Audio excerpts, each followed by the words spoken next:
Good morning, Connect. Happy Sunday. I'm excited to share a word with you guys today. I'm excited to hear from you guys. Please let me know the good that's came out of this, the bad. Are your siblings getting on your nerves? Comment. Let us know. If you're a little shy about commenting, message us, DM us privately. Talk to us. We want to make sure we stay in touch with you guys. So we continue to challenge you guys to reach out. Continue to challenge you guys to read your word, to listen to worship, to watch our main service. Is awesome. There's so much good coming out in media wise for your spiritual mind that I don't want you to miss out. So please stay accountable in that. And we're going to jump into a quick word today. We have worship from Tom Hollenbeck at the end. It's going to be good, and I'm excited because I get to share my favorite verse. I've shared it with some of you guys. It's Hebrews 12:1. And go ahead and turn there. Go ahead and get there. I'm going to share, this verse has been all throughout my life. It's even my wife's favorite verse. That's part of how we came together. But the reason I started running, you guys, because way back I was an alcoholic. I've shared this with you guys, and I needed to stop drinking.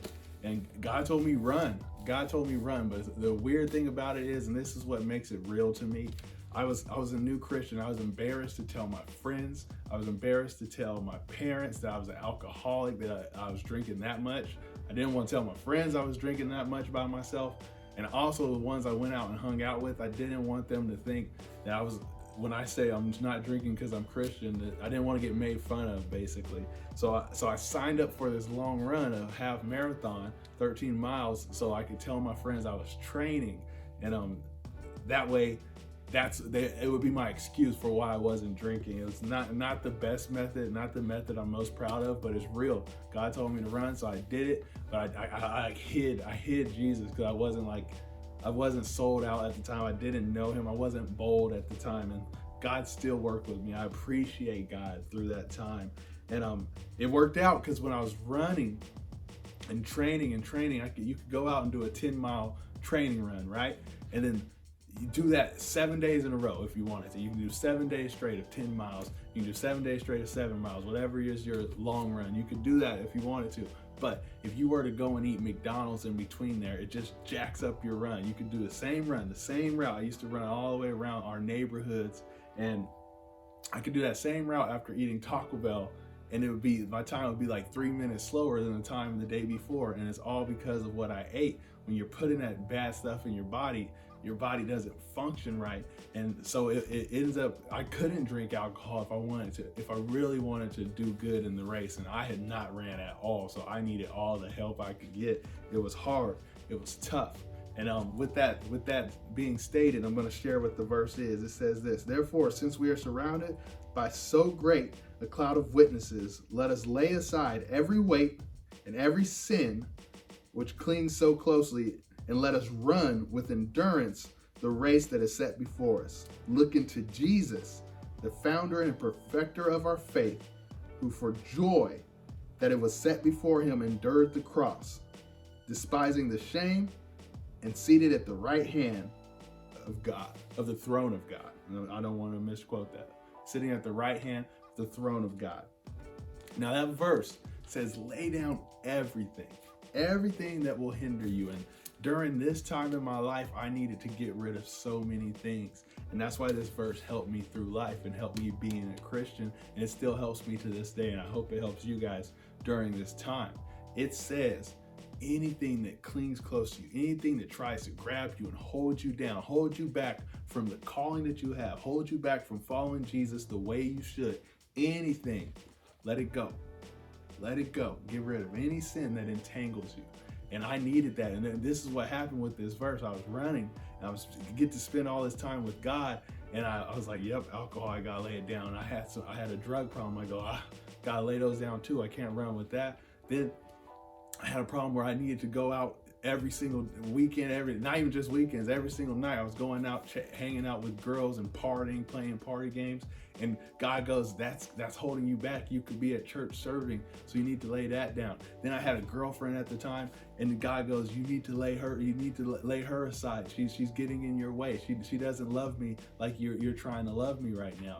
he had me lay her aside, and I'm just noticing all these. I'm like, dang, God, you're having me lay all these things down. And it sounds good now, but in the moment, it felt like I was losing my whole life. And it's funny because that's what I was doing. I was being reborn. I was living it. I was being reborn. God was taking things out that I thought I couldn't live without. He was taking things out that I thought I couldn't live without, but really they were just things that were going to cause me to sin more. And then he says, run with endurance the race that is set before us.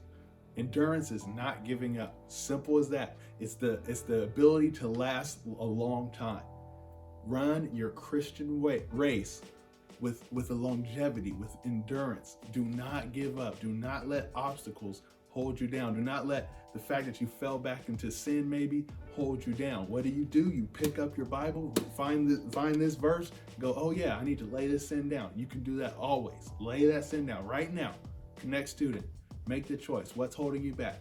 Lay it down and run with endurance the race set before us. And Christ, the perfecter of our faith, has laid his life down for us for this very moment, for this very thing. So please, please, please, I urge you, what is it that holds you back from fully living this, from fully selling out to God? Let it go.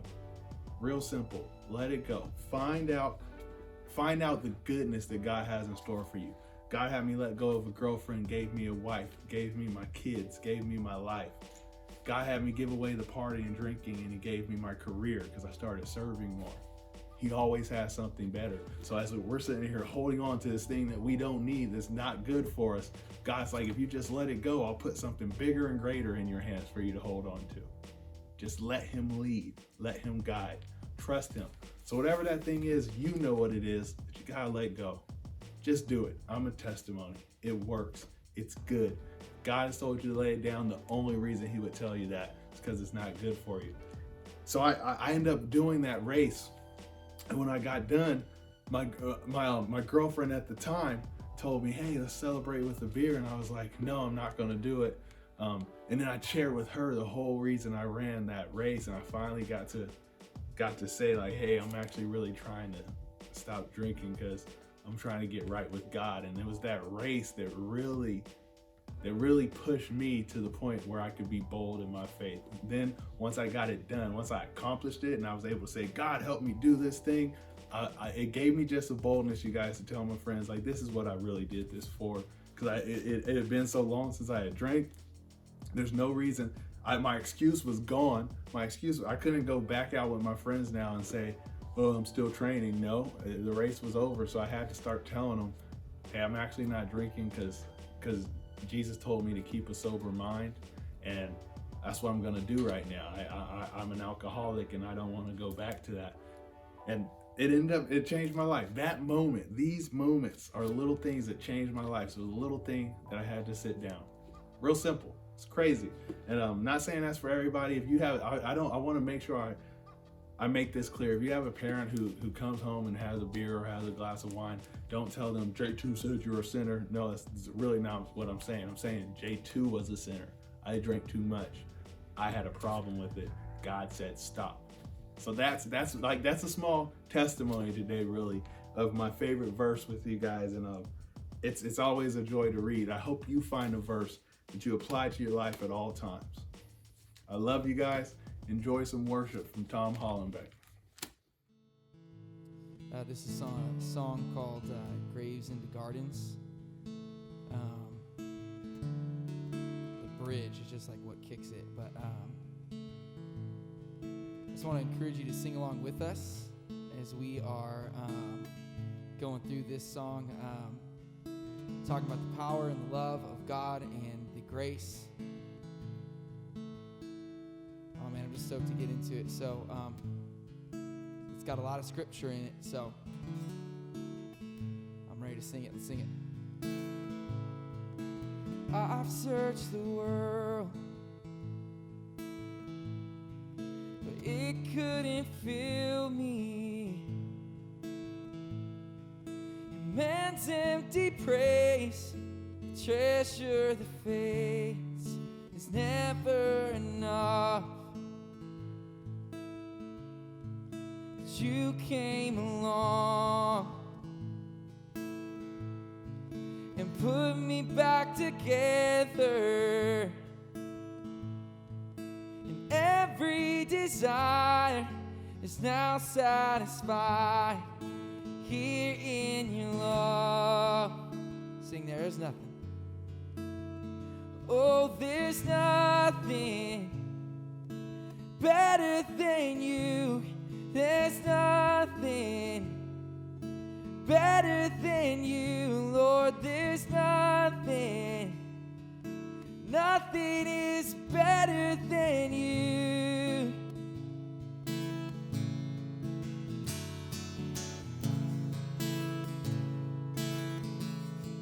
Now I'm not afraid to show you my weakness and failures and flaws. Lord, you've seen them all, and you still call me friend. 'Cause the God of the mountain is the God of the valley. 'Cause there's not a place where your mercy and grace won't find me again. So there's nothing better than you, Lord. There's nothing better than you, Lord. There's nothing. Nothing is better than you. Here we go.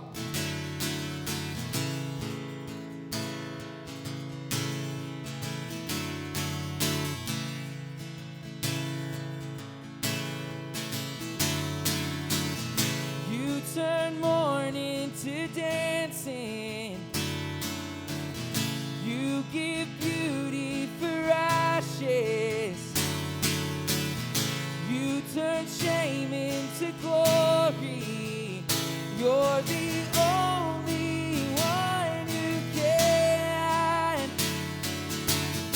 You turn mourning to dancing. You give beauty for ashes. You turn shame into glory.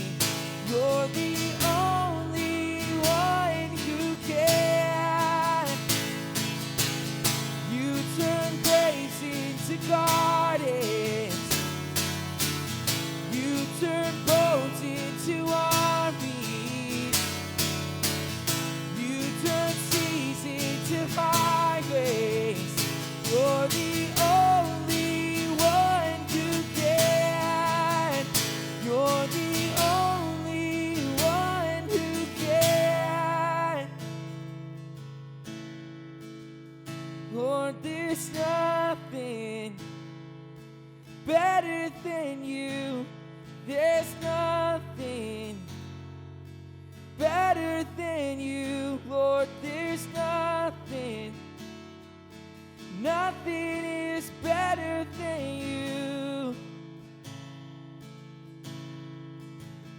Oh, there's nothing better than you. Oh, there's nothing better than you, Lord. There's nothing. Nothing is better than you.